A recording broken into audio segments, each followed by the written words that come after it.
It's my pleasure to welcome you all for this guest lecture to be delivered by an eminent scientist, Dr. D. Ravishankaran. He's a professor in National Center for Nanoscience and Technology, University of Madras, Gindi, Chennai. We are very much honored that he is here to enlighten us in the field of nano biosensors because he's an expert in the area of nano biosensors as well as in nano biomaterials. To his credits, he has two patents and he has 70 more uh, original research articles in high impact factor journals with an H index of 26.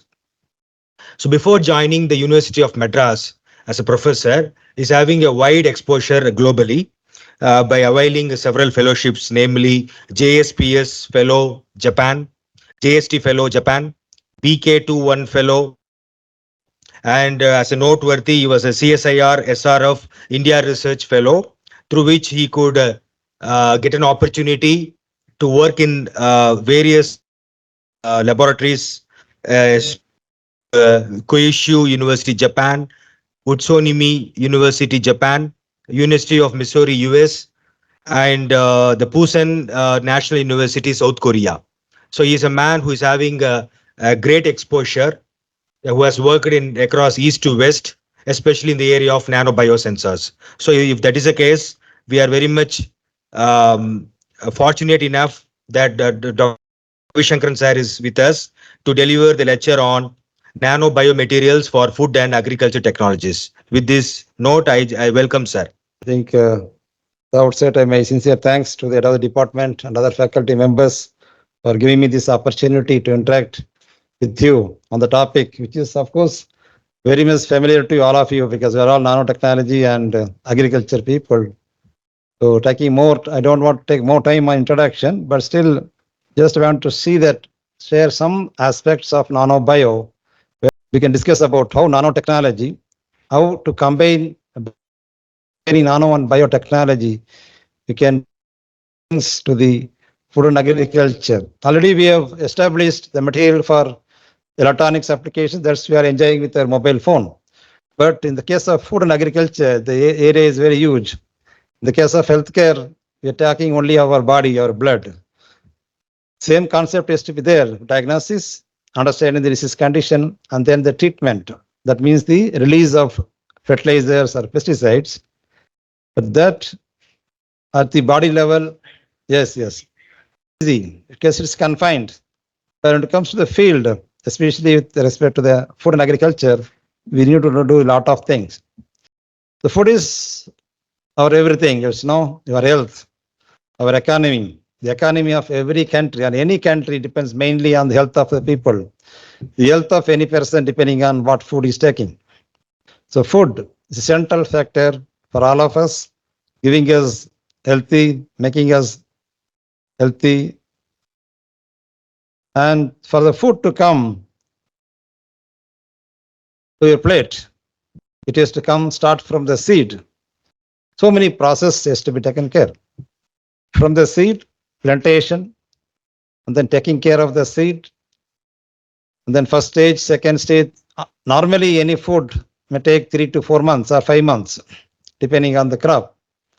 So this 5 months, you have to take care of the crops like a baby. We have a lot of challenges. Either heavy, sometimes it's going to be heavy rain, flooding. Sometimes there is water problem, scarcity. We have pests, and we are worried about the nutrition value. So many things has to be controlled. Many things has to be taken care for the food to reach. Things which really interesting. This current scenario. What we can see here, the cells of our body, which are very familiar.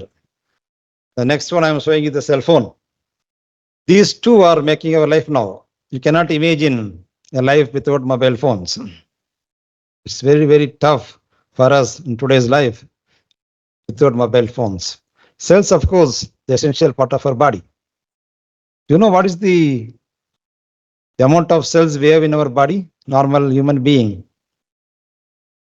How many number of cells we have in our? We have trillions of cells we are made up of. Human body is made up of trillions of cells. Can imagine that you can think about maintaining a classroom of 60 students or 40 students out of it is, or maintaining a crowd of hundreds of people in a conference or in a function. But each cell is like a machine. Each cell has its own components. What we are saying that you are all familiar with this. And each cell is associated with the neighboring cell. These trillions of cells, not only they have to work individually, but also they have to associate, work along with the neighboring cells. So trillions of cells, that means trillions of machines, micro machines, has to work together, is aligned together. It's like an orchestra. It's like a symphony. It's like music, all the cell has to be aligned. It has to be, work together. Then only we are healthy. If anywhere any problem happens, means then you know about our health condition. Now the technology has come, the cell phone, which is the instrument which you are having with everybody. So there is a possibility to combining the cells and cell phone. Because cell is ultimately our health. So if you are healthy means each cell has to be healthy. And with an instrument like cell phone, can you understand the healthiness of a cell? If it is there, so that makes the life very easy to comfortable, because every person in this world is having one instrument in his hand. It is about healthcare system, especially food and agriculture. We have a lot of challenges now. First, the increase in population. India is leading now in the population. But certainly over the period, we started exploring the eating. We are not just satisfied with idli and dosa. When you go to the hotel, we just have a big menu of list comes with different names, different colors, different textures. We want to try something new. So the population is increasing, the number of demand is also increasing, the possibility of exploring also increasing, but the land size is decreasing. Most of the agriculture lands are now converted into roads, 6-lane, 8-lane roads, apartments. Everywhere we are seeing new buildings coming out. So the agriculture lands are reduced, population is increasing, demand of food is increasing. That's the first challenge. And the contamination of food. We are contaminating the water and soil. So the nature of your food, the quality of food is a question mark now. And we have issues like fortification of food. Fortification, we want to increase the protein content and natural content of things, but the adulteration of food is another issue. The people, for the making money illegally, they just add chemicals to the food to give the texture. So all these challenges we have to make sure, especially the food waste. Every day tons of foods are wasted, which is a good source of protein, it's a good source of material, but unfortunately it's being wasted. So when you look into the food and agriculture, these are the major factors where research and development has to be taken care from people like you working in agriculture sector. So what is sensor? To know the property of this, then naturally we need to understand what is the condition of the material, what is the nutrient, what is the nutrient value of water or soil, whether you need to add fertilizer or whether you need to add pesticide. You have to decide depending on the situation.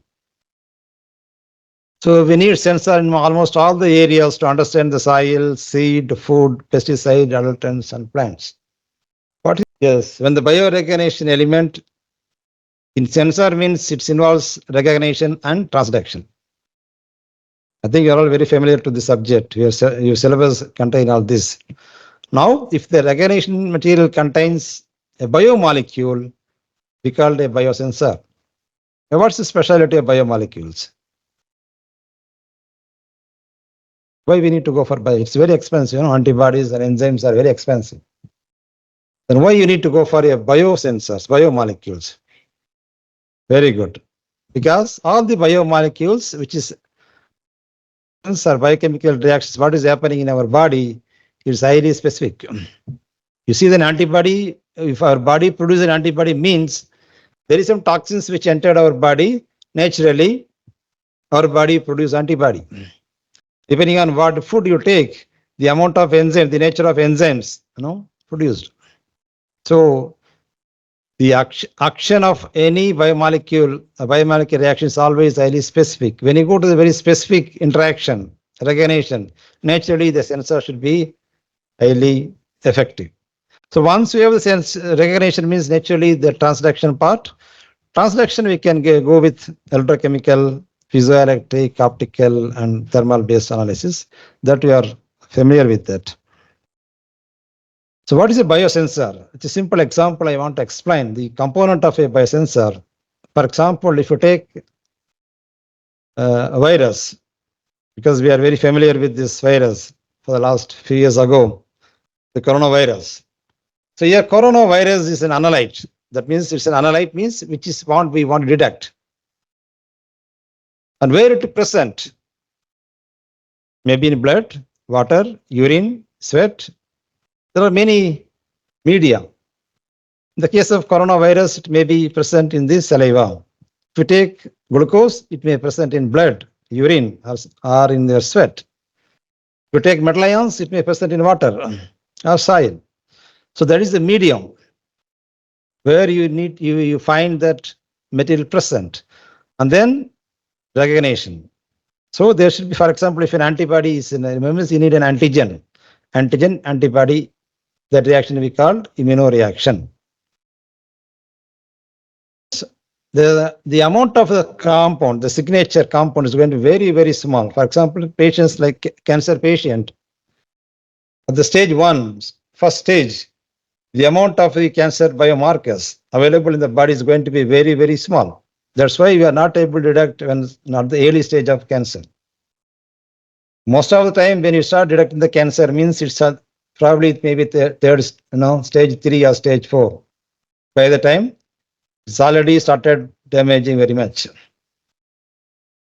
So you need to amplify the signal.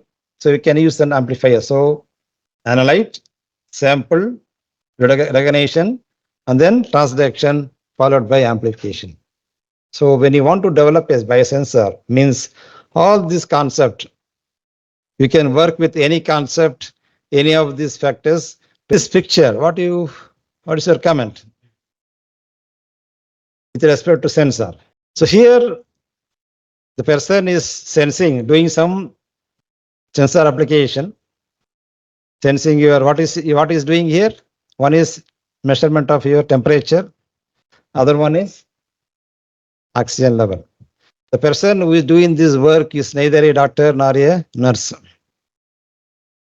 Normally, when you go to hospital, only this kind of things we do that. But here, this fellow is not is a representative from government. He has no idea about what is the instrument. He just come and check your temperature, give the reading to the government or the hospital. So anything he is doing this sensor work, doing analysis without any technical expert. And the instrument is bringing here is very handy. Otherwise, you need to go to the hospital. During the corona period, if everyone is to go to the hospital, it can be a reverse. We want to isolate everybody, but for every day we have to go to hospital every day. The whole crowd has to go. A city like Coimbatore or Chennai, you can imagine how many people has to go every day. So on-site deduction, portability, the portable equipment, and then without the use of any high-end equipment, without use of any technical expert. So when you develop a sensors like this, it may be highly useful for an expert for any mass screening sector, especially for developing countries where poor people are more. So it can reach the common man of a country.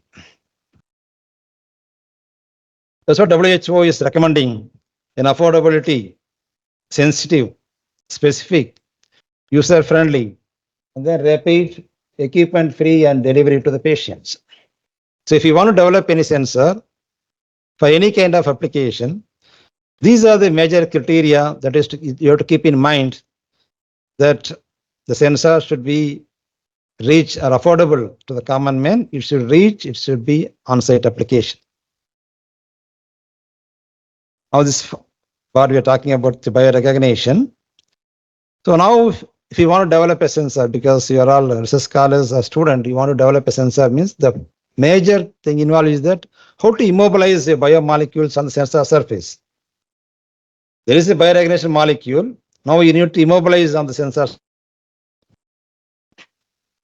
So scientists around the world, they are developing on their own. So thousands and thousands of papers are published almost every year. So these are the various methods by which people have developed the methodologies to immobilize biomolecules on the surface. Normally, there is no standard method. You can follow any of this method depending on what is your application, what is your material. So what is stability of your material, or what is the cost of your material. The major ideas, it should be simple, it should be rapid, it should be biocompatible, it should be oriented immobilization of the biomolecules. Now I think you are all familiar with nanotechnology. We are talking about the surface area. What is surface area? Materials are more surface area, but what is surface area? To increase. Okay, good. I think we have already discussed about this, but you just have a look. When in a bulk molecule, bulk matter, the surface area, whereas if you go on cutting this smaller and smaller dimension, you can see that the surface area increases tremendously. So most of the reactions, it involves interaction between A and B. So when you have more surface area, naturally there are more possibilities for interaction, more possibilities for action. So the tendency of interaction is very high. Of nanomaterials, especially when it go to size. What is a nanomaterial? Can you define?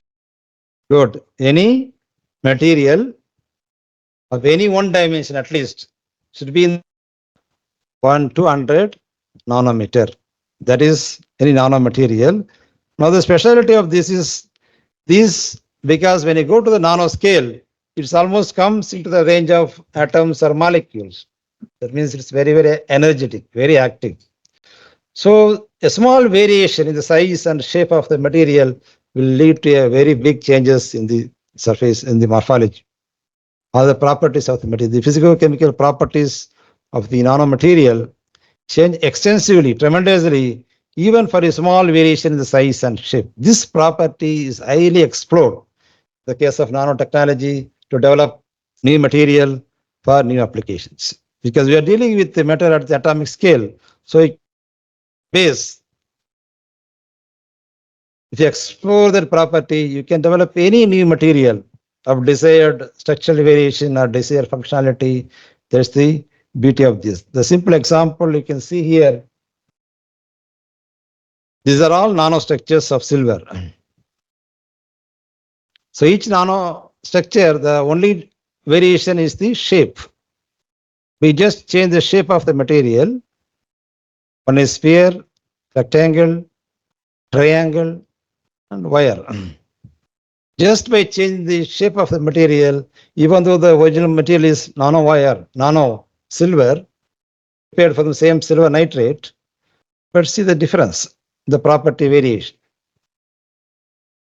So any small variation in the size and shape, we get tremendous variation in the properties of the material that can be used in different applications. That one example is that this kind of colorimetric sensors, because it gives a small variation in the size, there's change in the color because of aggregation. So any nanomaterial, if you make any possibilities to change the aggregate, then you will get a different color. That color variations may be a good opportunity to develop a new kind of sensors. This is an example of we can make colorimetric sensors for detection of copper just by using silver nanoparticle because it's visible color change. So again, I told you that you don't need to have any high-end equipment. Just by naked eye, you can sense that particular. You can make it in a different format like gels or strips. The same you can do with point of care system where now we can create instead of high-end equipment material. You can just use papers. Since you are using paper, it's going to be very, very less expensive. You can create the channels like creating hydrophobic and hydrophilic barriers. So naturally, you can develop any kind of sensor which is low cost to develop as well as it is easy to dispose. It's just paper, you can burn it. The best example for that is pregnancy testings, where you can do the experiment by yourself on your own. That's why it gives, you can take a pregnancy testing strip by 50 rupees or 100 rupees. There's best example for nanobiomaterials, nanobiotechnology, which is now can be done at our home, kind of personalized medicine, personalized healthcare. The idea is that can we make this kind of material to for all the other diseases, especially in the case of food and agriculture? Because a farmer to know the health of his soil, the health of the plant, the health of the water, so he cannot go to the laboratory every time. So if a farmer have this kind of equipment, use of disposable equipment to understand the soil condition, to understand the water condition, to understand the nutrient value of the plants or fruits, what is developing, what is growing. Probably you will save continuous this time as well as it can be affordable to any farmer. So at the biological level, we are able to do that. But at the agriculture level, thing still has to be done at the another phase. This is another example of sensing of melamine in milk. What is yes, very good. It's a kind of adulterants in the milk product. Why melamine is used? Do you have any idea? Yes. Normally, when you do the analysis of milk protein content, they go for nitrogen of milk. This particular chemical has more nitrogen in its chemical structure. It's a powder. It's normally made used to make this kind of lamination. You get this, the laminated sheet. This is done. It's done with melamine. It's highly toxic and carcinogenic and very low cost. So these people, what they do instead of milk powder, they add, they mix milk powder with kind of melamine. That will show in test. That will show nitrogen present. Unfortunately, if you take this, if you consume that, then probably you will be sick. Yeah, many kids died in China during the 2009 period. So hundreds of kids died because milk powder is normally given to the baby powders. So still, unfortunately, people are using it. Then we need, as I mentioned you, that who is going to use milk? Only our moms, no, in our home. So where she can test? Every day we have to buy milk and make coffee or tea. Done. Every day we cannot, after getting the milk, we cannot go to the laboratory for checking. So it has to be tested at the home. So if you develop this kind of kits, that kit can be used by your mother. Just immediately purchasing this milk, she can check with one drop of milk whether it is contaminated or not. That's fine. Fantastic. So this can be done with microfluidic based systems where instead of one, we can load, immobilize multiple biomaterial molecules so that at one point of experiment, you can understand 9 or 10 diseases at one condition. And since we are using microfluidics, so we don't need to go for huge volume, just one drop of blood is enough to understand your diseases in various disease conditions in your body. And I told you in the first slide how to connect the cells and cell phone. So all that, the results what we get, we can connect. with your mobile phone, which now with our mobile phones are really smart enough that can be integrated with any kind of technological documentation, imaging system. So if you connect this with your mobile phone, this can be sent to your nearby hospital or forensic lab or the policeman or the fire service, wherever you want, you need, it can be sent, that the feedback can be taken from there. So without traveling, without wasting the time, you'll get this feedback immediately. That's why I showed you the first slide, how to connect the health with the mobile phone technology, because every person in our country have one mobile phone with him, with them. So that can be positively used for this kind of applications. And the question is that at the biological level, body, urine test is maybe possible. You just collect the blood and do it. But how we can do it in the field? It's hundreds of 200s of acres of land, wide area. Then naturally we have to connect with advanced technologies like drone technologies or artificial intelligence.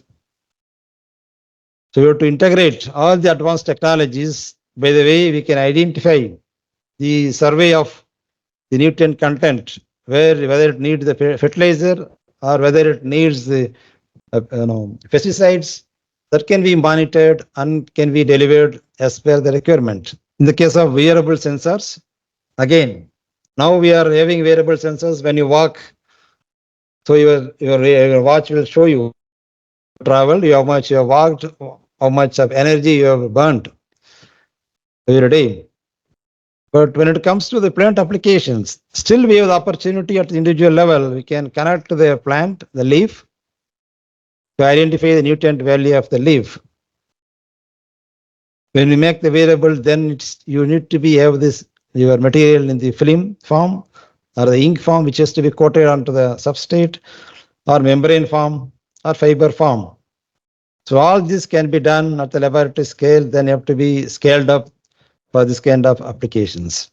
As I mentioned to you, at the healthcare level, this has reached an appreciable level. But when it comes to the food and agriculture, the issue is that it is a wide area, lot of variations. Then we need a mass screening setup. But whatever you do, there should be a recognition, there should be a transduction, there should be an example of wearable sensors. What we do that is a kind of nanomembranes you can prepare, like your textiles. It's coated with curcumin that gives a color change for lead. It's a kind of wearable sensors. The same similar kind of sensors can be developed using your mask. So an agriculturist, a farmer can wear the mask. So when you apply the pesticides to the field, so you know that the pesticides comes into the body. So if you have recognized material, biomaterial into the impregnated into the mask, probably you can understand the level of pesticides goes to his mouth, not only to the field. It has double purpose. The breath out of which comes out of our body has a lot of chemical signature, biological signature. The best example is your alcohol detector. When you go to the road, on the road, many times the policeman catch you and test with an sensor which to see that alcohol. That means if you have consumed alcohol, your breath contains alcohol, isn't it? So your breath is a kind of a signature material. Like when you have alcohol in your body, it comes out of your breath. Similarly, if you have various other volatile organic compounds in our body, so when you breathe out, it comes out of your mouth. So if you have this kind of fibers, membranes like your kerchief, you coat with functional material, and if you breathe out with your kerchief and you see the color change, you can identify your disease condition. Only thing is, as I mentioned you in the case of cancer, at the early stage, the concentration is going to be very, very small. So your sensor should be highly specific, to understand the recognition. But we mentioned about the fertilizers and pesticides. So when by detecting its the level, you can manage how much of pesticide has to be used or how much of fertilizers has to be applied depending on the situation. For that, you need to have materials in the nanoscale, means there are various forms. We have polymeric, metal oxides, silica-based nanomaterials, and carbon-based nanomaterials. We can have it. We can use it for all kind of because you can choose depending on your application, depending on your starting material. We have a variety of materials like this composition. You can make it in the form of film. You can make it in the form of ink or fibers or gel. Whatever applied at the foliar level onto the leaf or to the soil. Now it can be depending you can apply. That means that first you should know how much is there already. What is the nutrient level? Then depending on that you can decide how much is required. It's like targeted drug delivery to cancer. Now in nanotechnology, for any cancer patients, instead of taking the drug, so they are taking the scale like targeted drug delivery. In that case, the drug will go and attach only the cancer site. That means we can considerably reduce the amount of drug we take every day, so that we can minimize the side effect comes out of the drug. Same case in the case of fertilizers or in the case of pesticides. Many times we just spray. It's going to be excess. No need to spray that much of chemicals. Sometimes it get vaporized, sometimes it goes down to the ground. Either way, it's not useful to your field. If you're able to control if you know what is the requirement, if you're able to control the release of your drug or your pesticide, then it's going to be very effective way of making the nanofertilizing. So this is one way. And we are trying to do something in our laboratory, making hydroxyapatite based nanofertilizers. The other area in this food packaging, again the same problem. Many times you might have bought a package like this from the shop. Apples or orange or pear. After going home, when you open, you find that the downside is now already rotten. I don't know how many of you have the experience. It looks very fresh in the shop. You take this, and after going home, if you open the packet, you have seen that, you might have seen that the bottom side of the fruit is already rotten, damaged. It's very difficult to understand from the packet. Instead, if you have a smart sensor, a small sensor attached over the surface, like breath analysis, I mentioned you. So any ripening of fruits naturally gives volatile organic compounds.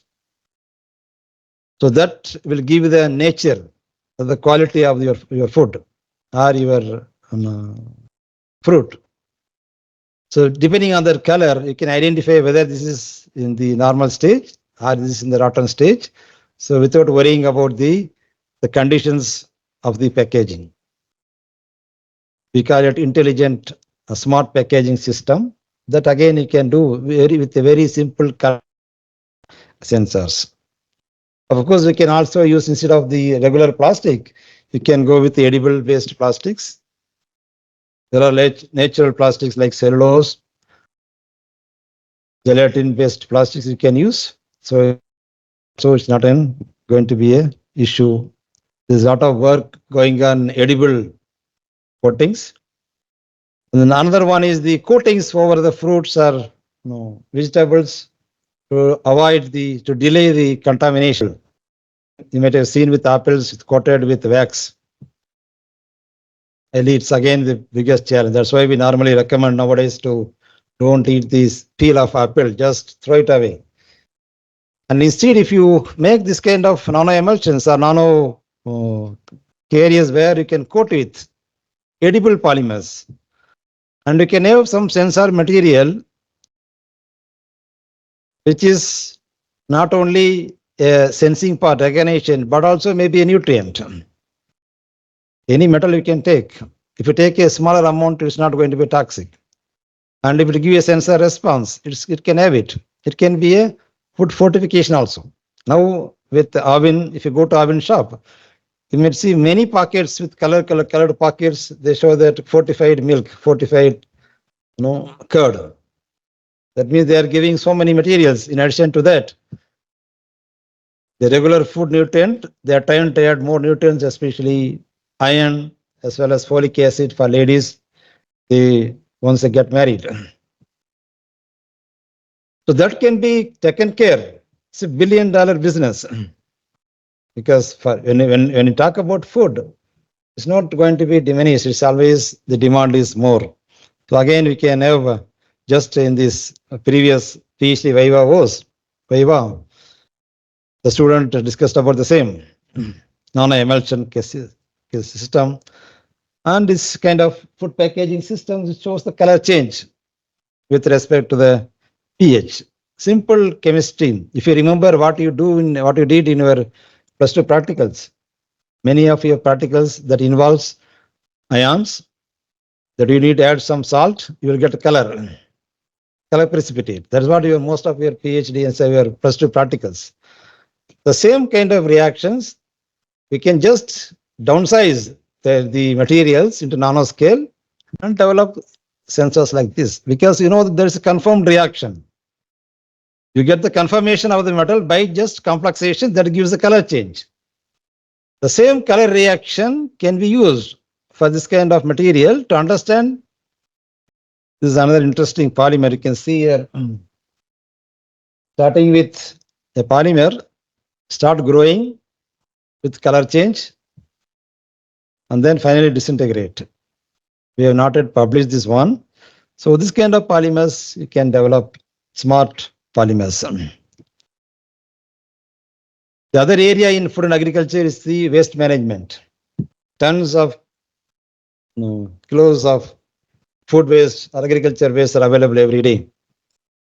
So we can see that because most of them are organic, the organic molecule inside, especially cellulose. So we can convert those into a reliable resources. Normally we do it biogas in our home. Many family they have this kind of biogas, and some ornaments we are making and mostly fertilizers. But at the nanoscale, probably we can develop like cellulose. We can convert it to because all the plant contains cellulose, so we can convert it to nanocellulose. It's a very interesting material. Almost all applications of medicine or healthcare systems which contain cellulose as an additives, as a nano carrier. So from the waste, plant waste, you can just develop this just by using a chemical treatment method. We can bring it in the nano form of cellulose. It's going to be more sustainable resource for you. But the material is highly valued material. And we can also do that, this kind of carbon-based waste, like sugarcane baggage. You can see in every street, somebody is selling this sugarcane juice. So every day you can get nearly 100 kgs of sugarcane baggage. You can collect. Of course, you can make it into the form of very interesting material, fluorescent dots. So it's a waste. From the waste, we can the nanomaterial. There's very big application in the case of bioimaging or security ink or fluorescent ink. This is another area how we develop this waste into a material which can be used for healthcare applications. Again, that betalains. The PhD student discussed about this betalains. So we know that almost all the plants, all the flowers, fruits are colorful. And we are very much fond of colors. When you cross the ice cream shop, we tend to go into the ice cream shop just because the colors, varieties of colors of ice creams available there. You go to any shops, the aroma comes from the bakery or restaurant is one, but in addition to that, the features of the material, the colored material, what we get, that makes us to enter into the shop. So the color, there are two options. One, you can have this biomaterials which is color. So we can now we are talking about the replacing of chemical dyes for most of the applications. So you can prepare bio dyes like what Dr. Chitra is talking about with the line. So we have plenty of opportunities. The trees, the flowers, and all the materials we can make color from that can be used again for the bio ink for food additives or food nutrients. This is another area where a lot of scope is available to work on. In the case of colors, there are two types of colors. One is structural color, other one is dyes, what we use, pigments. You see, the childhood, you might have collected some, from the peacock feathers. I don't know how many of you have peacock feather you collected in the childhood. You still keep in your home. When you go to the shop to buy, especially for ladies, if you buy saris, most of you prefer to buy peacock design, peacock color. It's very famous for ladies. This peacock colored sari, if you use it for 1 year or 6 months, naturally the color will fade away. Color will go. Especially this summer, if you keep this in the hot weather, if you forget take after 1 hour, 2 hour, the color may be totally gone. Whereas the feathers you collected from in the childhood, if you look at this, still now the color will be there. No fading. So one is the dyes, pigments, the other one is the structural color. So if you analyze this peacock feather, the structural arrangement, the crystalline, I told you about the nanocrystals. The arrangement of the crystals which gives that color for the peacock. That means if you prepare nanomaterial, by taking care of its structural arrangement, you can replicate this kind of structures that will never, the color will never fade. For any desired application, you can use it. One is the opportunity with the agriculture waste, you can prepare the dyes.